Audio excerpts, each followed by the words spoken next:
Sorry about that. Anyway, the serfs were people who lived on the land, but they farmed for a lord or a master of that area. It's kind of like sharecropping in the South, a little like the Middle Ages, where people lived on a king's land and they farmed, and the king got a percentage of their crop. The same kind of thing happened in Russia and did not end until the 1860s, when they were finally freed from their land. You can kind of see how Russia, present-day Russia, expanded out. You can see the green area, Moscow expanded out slowly, the light green, and then a little more of the everything kind of expanding out to what it is today. One of the most important events in Russian history was Napoleon's invasion. This is in the 1800s, in the early 1800s. Napoleon was conquering Europe and doing quite a good job of it. He had taken over Spain, parts of Portugal, parts of Prussia, which would become Germany later on. And he decided, I'm going to go and I'm going to invade Russia. And so he starts marching into Russia. But the problem is he starts marching into Russia in October. And a very important fact about this is that you never invade Russia in winter, because it's a really bad idea. You can see the graph at the very bottom shows temperatures. On the right it has October, and on the down toward the left it starts going into December. In October it was 0 degrees, and by December the highs were in the negative 30s. So it was very, very, very cold. And as you can see, this graph up at the top, the thickness of the line shows how big his troop movement was, or how large his army was. And you can see it shrink all the way down. And when he gets all the way back in the black, he has such a small army. It's amazing any of them even got out, because the Russian winters are so brutally cold. After Napoleon's defeat, Russia is still ruled by a king up until the early 1900s. In the early 1900s, Russia fights a war against Japan, and after that war, Russia starts going through some internal changes, some questioning of who rules the country, because the problem in Russia was you had a few extremely rich people and a whole lot of very poor people. There was no middle class whatsoever in Russia prior to World War I.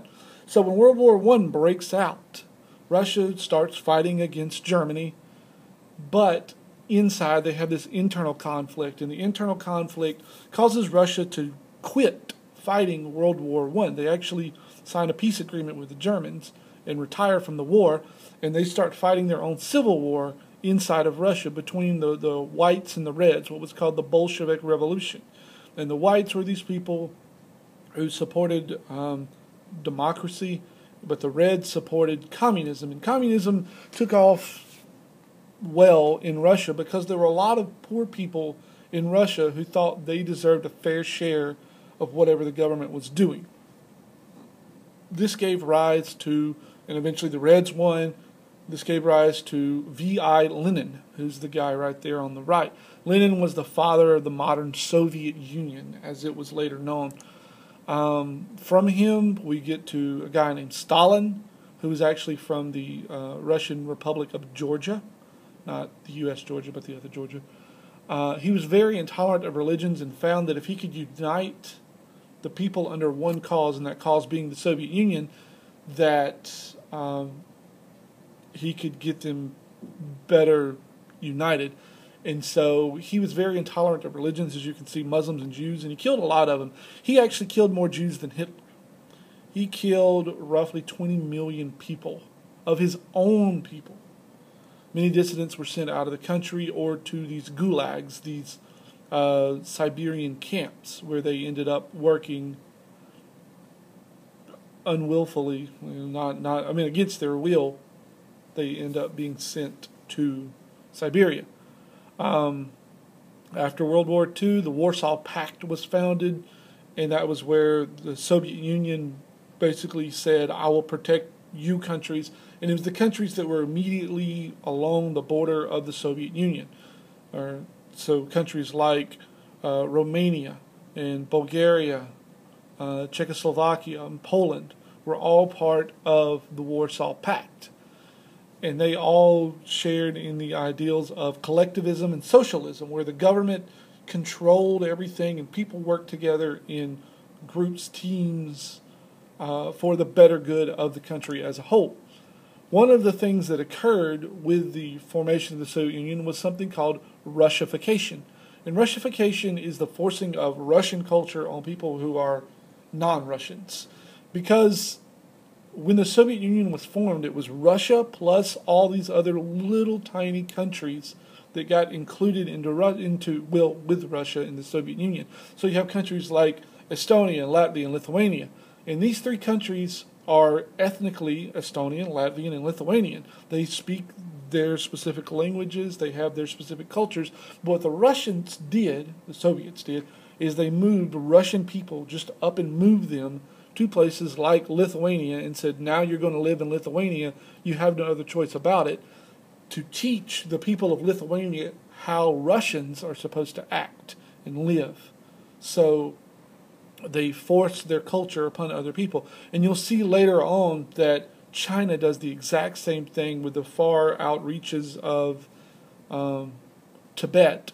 They move Chinese to force Chinese culture on these people so that they would act Chinese and become more solid, more homogeneous, to be a more active part of their country.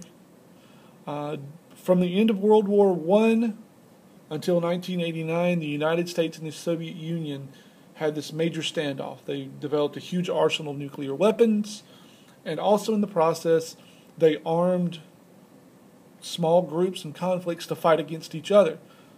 For example, in Korea, the Americans supported South Korea, the Soviets, through the Chinese, supported North Korea, and they fought against each other. Same kind of deal in North and South Vietnam. In Cuba, the Soviets funded Cuba while the Americans funded Turkey, right up underneath the nose of the Soviet Union. So we would give aid to one group of people or one army in a country, and the Soviets would give aid to another one. Such as in Nicaragua, we had the Sandinistas, which was a movement that opposed the government, and what happened was the Soviets funded the Sandinistas, and we funded the Contras in that exact same country. And you can kind of see how the world was divided up. The blue and the light blue were friends of the United States, England, France, NATO is what it was called. And then the red countries, those were the Warsaw Pact and the other countries that were aligned with the Warsaw Pact. And so the world was divided basically into two camps. You had friends with the Americans or friends with the Soviets. But inside of each of these countries, there were other elements fighting against their parties. The beginning of the end of the Soviet Union started with the Afghan War. Afghanistan was tired of being ruled by the Soviets, and so they decided they were tired of being ruled by the rulers who were friendly to the Soviets. Sorry, let me get that right. So what they did is they started a revolt and kicked out their leader. Well, the Soviets said, whoa, whoa, whoa, whoa, whoa. We can't have that guy get kicked out because he's our friend. So the Soviets march in 1979 and start trying to defeat these Afghani people. Well, the Americans get involved too, and they start funding these freedom fighters who fought against the Soviets. And eventually the Americans got Egyptian materials, which actually were Soviet materials the Egyptians had, that they funneled through Israel. I know this is a very long, weird story, but the Soviets had given Egypt a lot of arms. And so the Egyptians sit down at the table with the Americans and the Israelis, and through Israel, the Americans provided old Soviet goods, war weapons, to these freedom fighters to fight against the Soviets. So basically, the Soviets were fighting against themselves, or against their own stuff. 10 years later, the Soviets are still fighting this war. And 1 million Afghans die. This is the Soviet version of Vietnam. It's a long, prolonged war that over time becomes less popular. And eventually the Soviets pull out. And this is part of the reason of their collapse, is because they spent so much time and effort trying to prop up this government. At the end of the Cold War, Mikhail Gorbachev, who was there on the right, starts this program of glasnost, this knowledge of telling people what's happened to their family members, because a lot of them got shipped off to other places. Poland starts this union movement through steelworkers, the failed Afghanistan campaign, and this coup, this overthrow in 1991, or this attempted overthrow of Gorbachev from office. The Berlin Wall collapses and the Soviet Union dismantles by 1991, by Christmas Day 1991, and 15 countries are born out of the collapse.